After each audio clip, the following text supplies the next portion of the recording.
So hello guys, we are again here to study about the new topic that is threats vulnerability of system. So we are going to study about the syllabus of cybersecurity honors degree AKTU SEM 6. So without wasting our time, let's get started.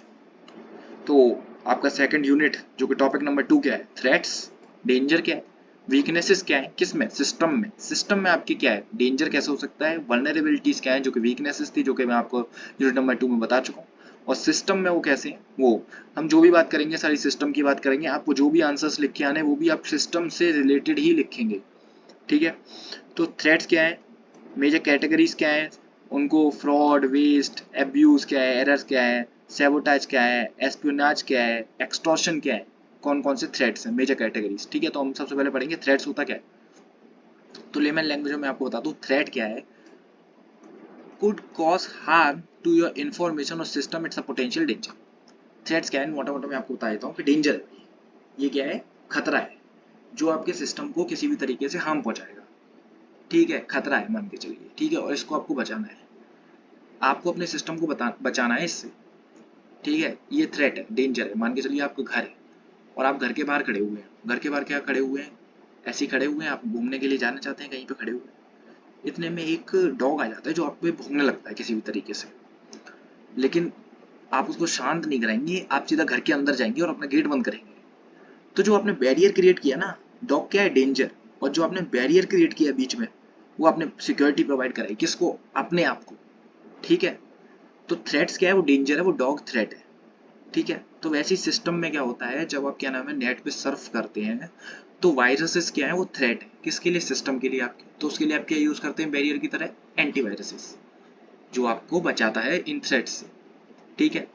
Threats viruses में भी बहुत सारे होते हैं, बहुत सारे, I love you virus सबसे पहले फर्स्ट वायरस जो बना था वो था, ठीक है। उसके बाद रैनसमवेयर्स होते हैं बहुत सारे, तो थ्रेट्स होते हैं, हम थ्रेट्स के बारे में अभी यहाँ पढ़ेंगे। मैं आपको सारी इतने सारे वायरसेस के बारे में नहीं बताऊंगा सारी चीज़ें, लेकिन मैं अभी आपको यहाँ पे एक्सप्लेनेशन दे देता हूँ थ्रेट्स कौन कौन से होते हैं जो आपको एक्सप्लेन करने हैं, जो आपको लिख के आने। फ्रॉड क्या होता है, सबसे पहले फ्रॉड आपने देखा होगा, आप मोटा मोटा आपको पता ही है कि आप बैंकिंग साइट्स पे जाते हैं और आप वहाँ पे फिशिंग साइट कोई भी होती है वहाँ पे अपनी डिटेल्स डाल देते हैं और आपके साथ फ्रॉड हो जाता है, कोई आपके पैसे चुरा लेता है, या आप OTP बता देते तो पैसे चुरा लेता है, वो फ्रॉड होता है, ठीक है। Dishonest actions for personal gain like an employee creating a fake invoice to steal money, ठीक है, लिखा हुआ है कि एम्प्लॉय फेक इनवॉइस बना लेता है स्टील मनी, चुराने के लिए, ठीक है, पर्सनल गेन के लिए यूज होता है, ठीक है।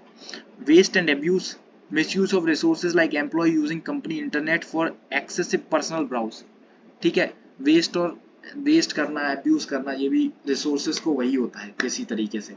जैसे कि आप मान के चलिए आपके घर वालों ने क्या किया है कि इंटरनेट आपको कराया है, इंटरनेट आपका, आपने घर पे कहा पापा मुझे इंटरनेट करा दीजिए, इंटरनेट के बिना मेरी पढ़ाई नहीं हो पाती, तो आप इंटरनेट यूज तो करते हैं लेकिन आप क्या करते हैं, उस पर रील्स स्क्रॉल करते हैं, तो वो वेस्ट ही है, एक तरीके से अब्यूज ही है जो आप कर रहे हैं। तो वैसे कंपनीज में क्या होता है, कुछ एम्प्लॉइज क्या करते हैं, काम के बहाने अपना पर्सनल यूज करते हैं उनके रिसोर्सेज को, उनके सिस्टम्स को, उस तरीके से, तो वेस्ट और अब्यूज क्यों हो गया।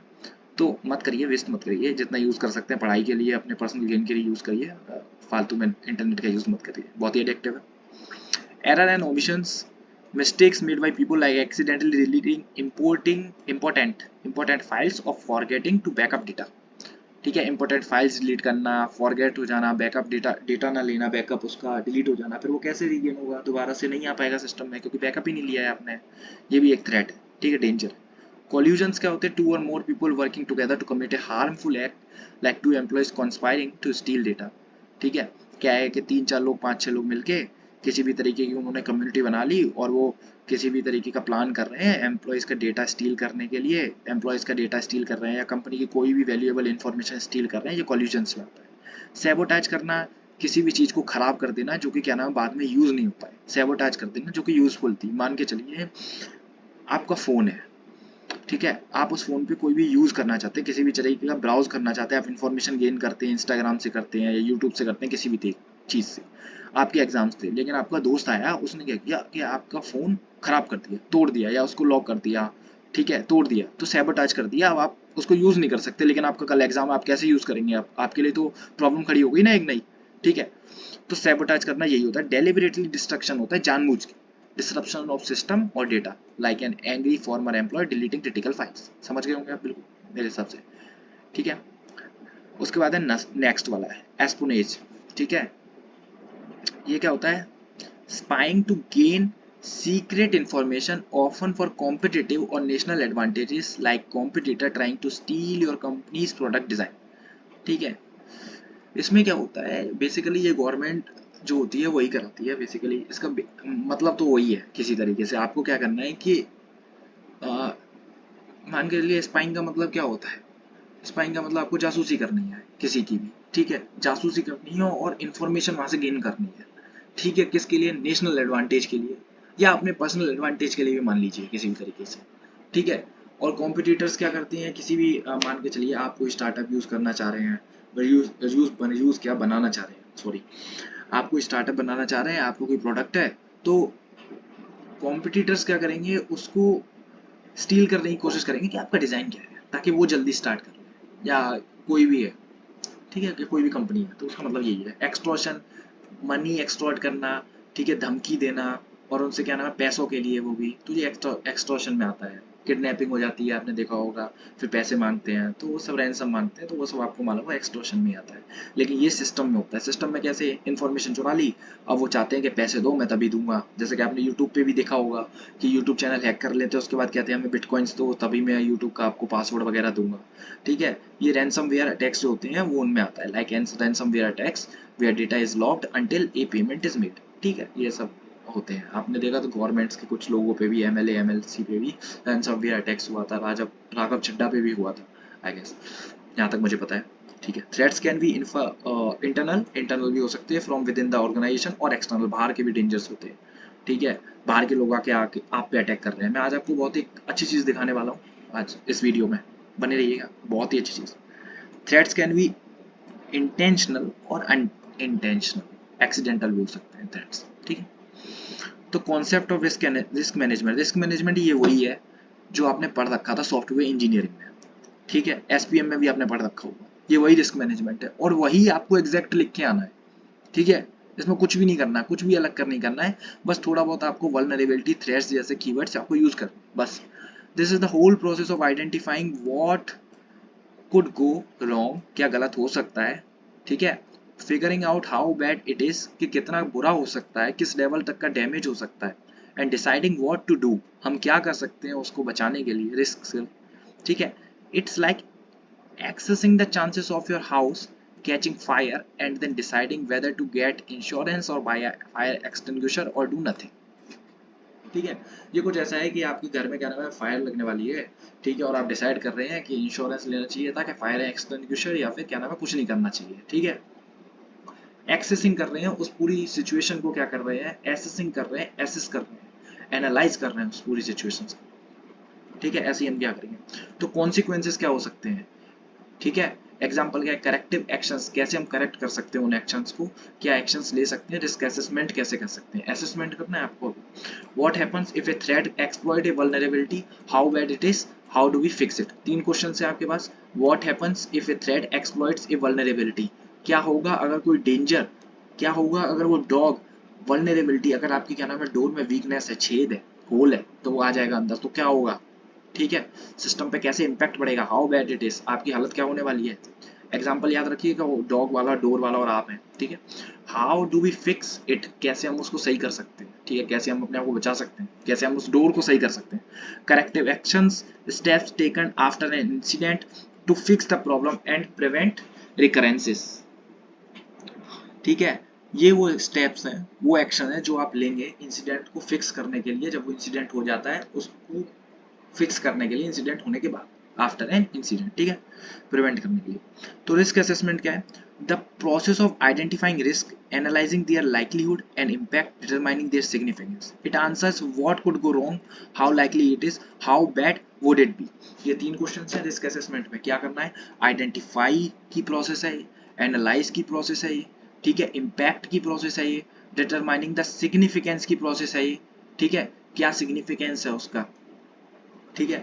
और ये क्या आंसर करता है कि कितना गलत हो सकता है आपके सिस्टम के साथ, व्हाट कुड गो रॉन्ग, ठीक है, हाउ लाइकली इट इज, ठीक है, how bad it would it B, how bad would it B, कितना बुरा हो सकता है, ठीक है।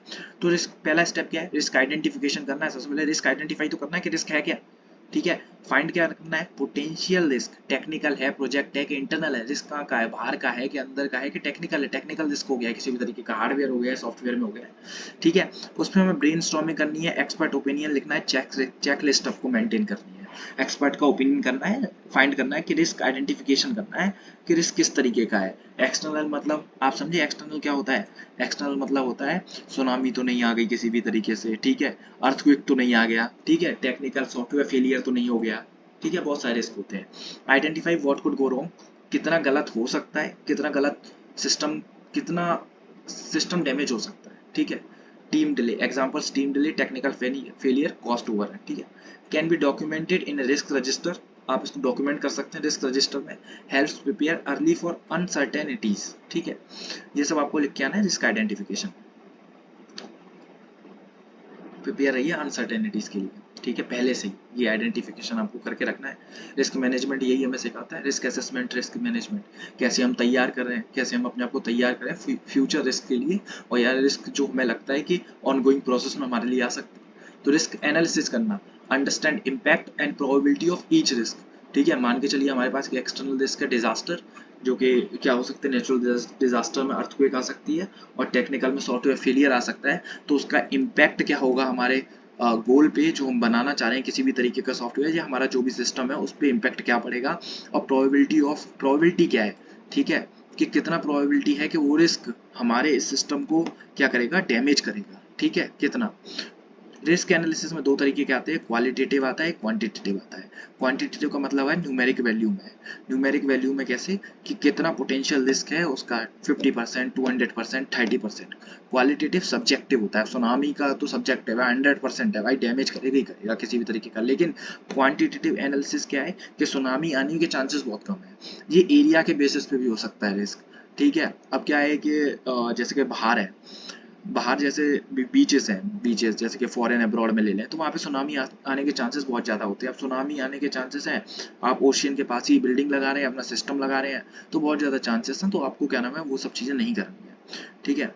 तो इस टूल्स होते हैं, इम्पैक्ट मैट्रिक्स, रिस्क स्कोर, ये आपको बना के नहीं आना किसी भी तरीके से, ये ज़्यादा इंपॉर्टेंट नहीं है, लेकिन बस आपको लिख के जरूर आना, ये पॉइंट्स याद रखने हैं।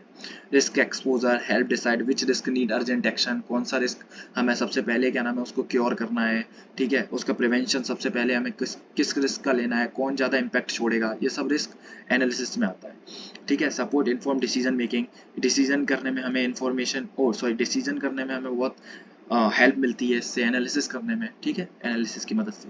रिस्क प्रायोरिटाइजेशन में आता है कि कौन सा रिस्क हम ऊपर रखेंगे, ठीक है, कौन सा रिस्क हम ऊपर रखेंगे, कौन सा मिडिल में रखेंगे, कौन सा हम लोअर देंगे, किसको हम प्रायोरिटी सबसे हाई देंगे, कौन सा रिस्क ज़्यादा इम्पैक्ट छोड़ेगा हमारे सिस्टम पे तो हम उसको पहले सॉल्व करेंगे, कौन सा इम्पैक्ट लो करेगा, ठीक है।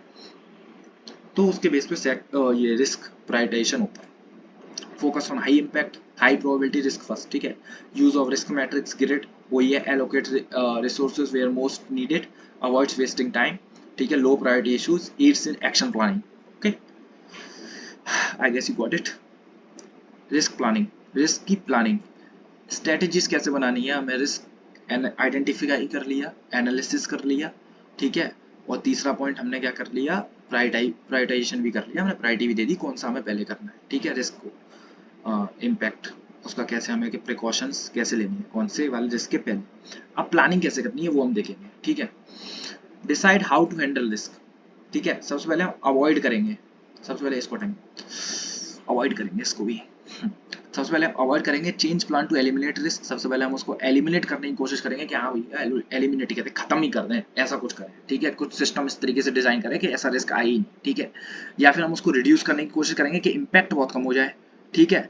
या फिर हम करेंगे कि ट्रांसफर करेंगे, shift risk to third party insurance, मान के चलिए क्या नाम है, ट्रांसफर कर देंगे, हमें लगा कि रिस्क हाँ ठीक है होगा, लेकिन इंश्योरेंस सिक्योर हो जाएगा तो कोई प्रॉब्लम नहीं, किसी भी तरीके की हम ट्रांसफर करने की श्योरिटी रखेंगे, ठीक है। लेकिन सबसे पहले हम उसको अवॉइड करने की कोशिश करेंगे, भाई रिस्क आने नहीं चाहिए सिस्टम में, ठीक है। इंश्योरेंस मिल जाए वो बात अलग है, लेकिन दोबारा सेटअप करने में तो टाइम लगेगा ना, ठीक है। और अगर हम कुछ नहीं कर सकते तो हम उसको क्या कर लेंगे, एक्सेप्ट कर लेंगे और उसके लिए तैयार रहेंगे। जिसके सुनामी के लिए हम तैयार रहेंगे, अर्थक्वेक के लिए हम तैयार रहेंगे। क्या कर सकते हैं बिल्डिंग, लेकिन बिल्डिंग हम अच्छी बना सकते हैं बस ये, लेकिन अब हो गया तो होने को कौन टाल सकता है। ठीक है, आगे बढ़ेंगे। Create mitigation and contingency planning, जो कि कॉन्टीजेंसी प्लानिंग जो है, जो कि बिजनेस प्लानिंग में आता है, कि जो कि आपका 3rd यूनिट है, मैं उसमें बताऊंगा कैसे क्या करना है। Assign responsibilities for each risk. ठीक है, 5th स्टेप क्या है, risk monitoring and control. Monitor करना, कंट्रोल करना रिस्क को। प्लानिंग कर ली, अब कंट्रोल भी करना पड़ेगा, मॉनिटर भी करना पड़ेगा। ठीक है, track identify risk through out project. Identify करें रिस्क को और उसको क्या नाम है, मॉनिटर करते रहें पूरे अपने प्रोजेक्ट में, कहाँ कौन सा किस तरीके का रिस्क आ रहा है, टेक्निकल रिस्क, हार्डवेयर फेलियर, किस तरीके का। ठीक है, watch for new emerging risk, कौन कौन से नए रिस्क आपके आ रहे हैं, इमर्ज हो रहे हैं in between the project, in between the ongoing project. ठीक है, वो सब। Update risk status regularly, risk status regularly update करें, रीएनालाइज करें, रीप्रायोरिटाइज करें। अब क्या है, नया रिस्क आ गया लेकिन वो ज़्यादा इम्पैक्ट छोड़ रहा है आपके प्रोजेक्ट पे, ऑनगोइंग प्रोजेक्ट पे, तो आपको उसको प्रायोरिटाइजेशन भी दोबारा करना पड़ेगा ना, उसको ऊपर डालना पड़ेगा। ठीक है, आप यूज कर सकते हैं tools like risk logs, KPIs. ठीक है, रिस्क लॉग्स क्या होते हैं, लॉग्स बना सकते हैं कि इसका क्या इम्पैक्ट है, कब कितना इम्पैक्ट हुआ था। ठीक है, इंश्योर प्रोएक्टिव मैनेजमेंट। ठीक है, इंश्योर करें, प्रोएक्टिव मैनेजमेंट का मतलब है एक्टिव रहें मैनेजमेंट के लिए। ठीक है, जल्दी से जल्दी मैनेजमेंट करें, मॉनिटर करते रहें एक्टिविटी के साथ, मतलब लेजी ना रहें। ठीक है, एक्टिव रहें आप, प्रोएक्टिव का मतलब वही है, एक्टिव रहे मैनेज करते टाइम। ठीक है, तो risk documentation and communication, last में क्या करना है, रिस्क को डॉक्यूमेंट करना है। ठीक है, record all this detail in risk management plan. Communicate risk to stakeholders, team members, communicate करें जो आपके स्टेक होल्डर्स हैं, टीम मेंबर्स हैं, कि भाई ये सारे रिस्क हैं जो हमारे ऑनगोइंग प्रोजेक्ट में आ सकते हैं, या फिर कोई भी नए रिस्क जो है इमर्ज हो सकते हैं। यहाँ तक आपको मालूम है कि इस टाइप के रिस्क आने वाले हैं, जो आपको डॉक्यूमेंट करके उन्हें बताना पड़ेगा। ठीक है, इसके लिए लेट हो सकता है या हम उसमें कुछ नए इंप्रूवमेंट्स करेंगे इन रिस्क को हटाने के लिए। ठीक है, keep logs updated with status and actions, ensure transparency and accountability, helps in future project planning, supports audits and reviews. ठीक है, रिव्यूज में हेल्प करता है। कैसे रिव्यूज में, कि आपने रिस्क में क्या किया है, ठीक है, किस तरीके से रिस्क आने वाले थे, आपने उसमें क्या क्या आपको मिटिगेशन करने पड़े। ठीक है, रिस्क को हटाने के लिए रिस्क मिटिगेशंस क्या करने पड़े आपको, तो वो सब इसमें आता है। ठीक है, डॉक्यूमेंटेशंस में सारी चीजें, जितने भी आपने प्रीवियस स्टेप्स लिए ना, उन सब का कॉन्साइज जो रहेगा ना, ठीक है, वो सब आप किस में रखेंगे, डॉक्यूमेंटेशन में रखेंगे। ठीक है, जो भी आपको उन सब की डिटेल्स है वो सब क्या है, डॉक्यूमेंटेशन में डॉक्यूमेंट करेंगे। ये आपको डायग्राम बना के आना है वहाँ पे। ठीक है, डायग्राम बहुत जरूरी है, डायग्राम बना के आना, भूलना नहीं है। सबसे पहले तो आइडेंटिफाई है, जो स्टेब्लिश द कंटेंट, वही मान लीजिए रिस्क आइडेंटिफाई कर लिया है। ठीक है, रिस्क एनालिसिस, ये कोई जरूरी नहीं है। ठीक है, मतलब वही है कि आपके पास कंटेंट होना चाहिए, फिर आप आइडेंटिफाई करेंगे, रिस्क एनालाइज करेंगे, इवेल्युएट करेंगे, ट्रीट करेंगे, मॉनिटर करेंगे, कंट्रोल करेंगे। ठीक है, ये सब चीजें करेंगे, डॉक्यूमेंट करेंगे, लास्ट वाला आप ऐड कर सकते हैं डॉक्यूमेंट के लिए। ठीक है, वैसे इतना सही है, कोई प्रॉब्लम नहीं है, ये भी बना के आएंगे, आपको पूरे मार्क्स ही मिलेंगे। अब नेक्स्ट टॉपिक है आपका cost benefit analysis and implementation of controls. ठीक है, ये टॉपिक अभी मैं आपको बढ़ाता हूँ, ये क्या होता है, लेमन एक्सप्लेनेशन हम पढ़ लेते हैं सबसे पहले। Before we spend money to fix the security problem, we ask is the cost of fixing worth it for the benefit of preventing the problem. Sometimes the cost of implementing a security control might be more than the potential damage from the risk. कहना क्या चाहते हैं, कहना ये चाहते हैं कि मान के चलिए आपको कोई रिस्क आ गया। ठीक है, मान के चलिए सुनामी आ गई। ठीक है, आपने उसके लिए प्लानिंग की, एनालाइज किया, सारी चीजें की। ठीक है, और उसको कंट्रोल करने के लिए भी आपने जो इम्प्लीमेंटेशन करने थे वो करे, मेजर्स प्रिकॉशंस लेने थे वो आपने लिए, लेकिन क्या वो वर्थ इट थे? क्या आपने उस रिस्क को प्रिवेंट करने के लिए जो मेजर्स लिए उन पे पैसे खर्च किए, ठीक है, जो प्रिकॉशंस लिए उन पे पैसे जो खर्च किए कंपनी के, क्या उस रिस्क को अवॉइड करना आपके लिए अच्छा था, कंपनी के लिए अच्छा था? क्या होता कि जितना डैमेज डिजास्टर नहीं कर रहा था उससे ज्यादा तो आपने पैसे खर्च कर दिए। ठीक है, मान के चलिए कि सुनामी से डैमेज होने वाला था 100 रुपए का, लेकिन आपने सुनामी से बचने के लिए पैसे खर्च कर दिए 200। क्या ये सही है? नहीं, ये सही नहीं है, ये बिल्कुल गलत है, ये बिल्कुल गलत है। इससे बढ़िया तो सुनामी ही आ जाती, ठीक है, सही हो जाता, बाद में 100 रुपए और खर्च कर देते, सही हो जाता। ठीक है, तो ये सब ठीक नहीं है। मान के चलिए फायरवॉल से आपने फायरवॉल बनाई, ठीक है, फायरवॉल से डैमेज होने वाला था, आपकी 2 फाइल जाने वाली थी, लेकिन आपने फायरवॉल बनाने के लिए आपने क्या नाम है 1000 रुपये, 5000 रुपये, 10 लाख रुपए ऐसे खर्च कर दिए। तो ये सही नहीं है, ठीक है। और वो भी आपकी इन्फॉर्मेशन इतनी क्रिटिकल नहीं थी, इतनी वैलिड नहीं थी, इतनी क्या नाम है सेफ रखने वाली नहीं थी, पब्लिक ही थी, ठीक है। तो ये सही नहीं है। तो ये सब इसमें आता है कॉस्ट बेनिफिट एनालिसिस में, ठीक है। ये एनालाइज करना है आपको, क्या आप जो पैसे खर्च कर रहे हैं उस रिस्क को, उस सिक्योरिटी प्रोवाइड करने के लिए, किसको, इंफॉर्मेशन को, क्या उतने पैसे खर्च करना वर्थ इट है कि नहीं है, ठीक है। ये सब इसमें आता है, ये इसका मतलब है। कंट्रोल क्या है? The measure put in a place to reduce risk, ठीक है। Measures put in a place to reduce risk को रिड्यूस करने के लिए जो मेजर्स हैं कौन कौन से आप ले सकते हैं, प्लेस पे रख सकते हैं। फायरवॉल है, स्ट्रॉन्ग पासवर्ड है, ट्रेनिंग कर सकते हैं, वही मैं आपको बता चुका हूँ पीछे यूनिट नंबर 1 में। बहुत सारे टॉपिक आपके यूनिट नंबर 1 से ही होंगे सिक्योरिटी मेजर्स के, बस आपको क्या नाम है उनको थोड़ा सा डिटेल वर्जन में लिखना होगा, ठीक है। कंट्रोल कैसे कर सकते हैं वही लिखा हुआ है, सिक्योरिटी को कैसे कंट्रोल कर सकते हैं, रिड्यूस कैसे कर सकते हैं रिस्क को। आप फायरवॉल लगाइए, एंटीवायरस लगाइए, स्ट्रॉन्ग पासवर्ड लगाइए, लॉक्स लगाइए, ट्रेनिंग करिए, अवेयरनेस फैलाइए, ठीक है। ये सब कीजिए। की पॉइंट्स क्या है? Balance security spending with the actual risk, ठीक है। Don't over spend on low impact risk, ठीक है। जिनका इम्पैक्ट कम है उन पे ज्यादा पैसे खर्च मत करिए, ओवर स्पेंडिंग मत करिए, ठीक है। तीसरा टॉपिक पढ़ते हैं। तीसरा टॉपिक क्या है? Monitoring the efficiency and effectiveness of control, ठीक है। मॉनिटर करना है एफिशिएंसी को और इफेक्टिवनेस ऑफ कंट्रोल्स को, ठीक है। चेक करते हैं क्या लिखा हुआ है, चेंज कर देता हूँ। तो लेमैन एक्सप्लेनेशन क्या करते हैं कि once you put security measures in place you need to regularly check if they are actually working as they intended and if they are still relevant. लिखा हुआ है कि जब आप सिक्योरिटी मेजर्स आप उस जगह पे लगाएंगे, ठीक है। ओह शिट, ये क्या आ गया, दोबारा से पढ़ते हैं, दोबारा से पढ़ाता हूँ दोबारा से। Again, once you put security measures in place, you need to regularly check if they are actually working as intended. जब आप सिक्योरिटी मेजर्स आप लगाएंगे बचाने के लिए अपने आप को, तो आप चेक करेंगे रेगुलरली क्या आप जैसा चाहते थे वैसा ही हो रहा है, क्या आपने जो एंटीवायरस लिया है वो सही से काम कर रहा है कि नहीं कर रहा है। जैसा कि आपने मेरे सिस्टम पे तो देख लिया कि एंटीवायरस काम नहीं कर रहा है, मुझे रिन्यू करना पड़ेगा तभी काम करेगा, ठीक है। तो अगर मैं उस पर पैसे खर्च कर दूं उसके बाद मैं उसको स्कैन करूं अपने सिस्टम को, क्या वो स्कैन हो रहा है या नहीं हो रहा है, ठीक है। तो ये सब चेक करेंगे कि नहीं करेंगे, मॉनिटर करेंगे कि नहीं, उसकी एफिशिएंसी को सही कर रहा है कि नहीं। तो क्या है कि जैसे कि स्ट्रॉन्ग पासवर्ड लगाया, क्या स्ट्रॉन्ग पासवर्ड सही से काम हो रहा है कि नहीं हो रहा है, सही काम कर रहा है कि नहीं कर रहा है, फायरवॉल सही काम कर रहा है कि नहीं कर रहा है, ठीक है। स्टॉप कर पा रहा है कि नहीं कर पा रहा है जो क्या नाम है एडवर्सरीज को, ठीक है। Are those strong passwords actually being used, ठीक है। Is there firewall stopping everything it should, जिससे उसे स्टॉप करना चाहिए, क्या वो कर पा रहा है, वायरसेस को स्टॉप कर पा रहा है फायरवॉल, वही सब लिखा हुआ है। Security is a ongoing process, security हमेशा काम ऑनगोइंग प्रोसेस में यूज होती है और हमेशा जरूरी होती है security. Controls need to be tested and reviews, ठीक है। Adapt control as threat and vulnerabilities change, ठीक है। ये सब आपको की पॉइंट याद रखने हैं, ठीक है। यहाँ पे आपका यूनिट 2 भी खत्म होता है, यूनिट 2 भी आपका खत्म होता है।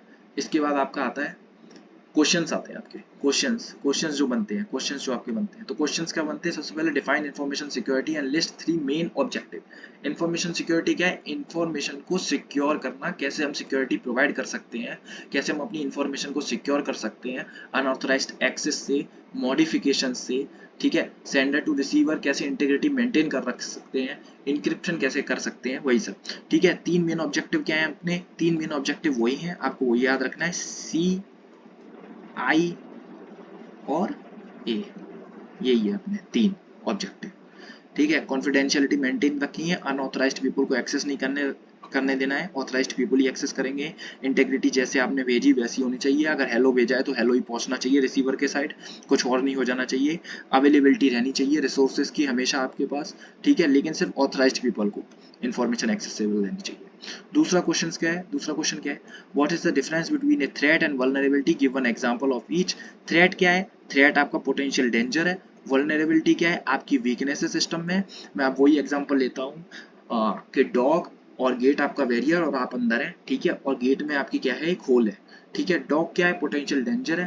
होल जो क्या है? वो वीकनेस है आपके डोर में, ठीक है, आपके एंटीवायरस में किसी भी तरीके से आउट ऑफ डेटेड है, ठीक है ना, ये अपडेटेड नहीं है, ठीक है। तो क्या है कि वीकनेस है ना आपके सिस्टम में, मान के चलिए सिस्टम में वीकनेस है, कोई भी आ सकता है जा सकता है, ठीक है, और आप वो जो कि सिस्टम किस तरीके से एक्ट कर रहे हो, ठीक है। तो डॉग क्या है, थ्रेट है, होल क्या है, वीकनेस है जो कि वल्नरेबिलिटी है, और आप क्या हो, सिस्टम, ठीक है। उसका एग्जांपल आप दे सकते हो किसी भी तरीके से, थ्रेट क्या है, फिशिंग अटैक है, वल्नरेबिलिटी क्या है, वीक पासवर्ड है, आउटडेटेड सॉफ्टवेयर है वल्नरेबिलिटी में, जो कि मैंने आपको बताया किस तरीके से। काउंटर मेजर्स क्या है, काउंटर मेजर्स क्या है, जो हमारा with respect to information security, ठीक है, इंफॉर्मेशन सिक्योरिटी के लिए कौन से काउंटर मेजर्स हैं, कैसे हम उसको बचा सकते हैं, कैसे हम रिड्यूस कर सकते हैं, ठीक है। सिक्योरिटी रिस्क को कैसे हम रिड्यूस कर सकते हैं, security countermeasures are actions और टूल्स टू प्रिवेंट और रिड्यूस सिक्योरिटी रिस्क। एग्जांपल्स क्या है, फायरवॉल के थ्रू, एंटीवायरस के थ्रू, सिक्योरिटी पॉलिसीज के थ्रू, ट्रेनिंग के थ्रू, ठीक है, जो कि आपने अवेयरनेस लिया था, ठीक है, अवेयरनेस आपको कैसे फैलानी है, एजुकेशन के थ्रू, ट्रेनिंग के थ्रू, ठीक है, ये सब काउंटर मेजर्स में ही आते हैं, ठीक है। फिजिकल लॉक लगा सकते हैं, लॉक का मतलब, फिजिकल लॉक का मतलब वो लॉक नहीं है आप ताला लगा दे चाबी के साथ, लॉक का मतलब पासवर्ड्स हैं, इंक्रिप्शन कर सकते हैं, प्रोसीजर्स हैं, ठीक है। एम टू ब्लॉक थ्रेट किसके लिए यूज होता है कि आप थ्रेट और वल्नरेबिलिटी को एक्सप्लॉइट होने से बचाएं, ठीक है। यहाँ आपकी यूनिट 2 खत्म होती है।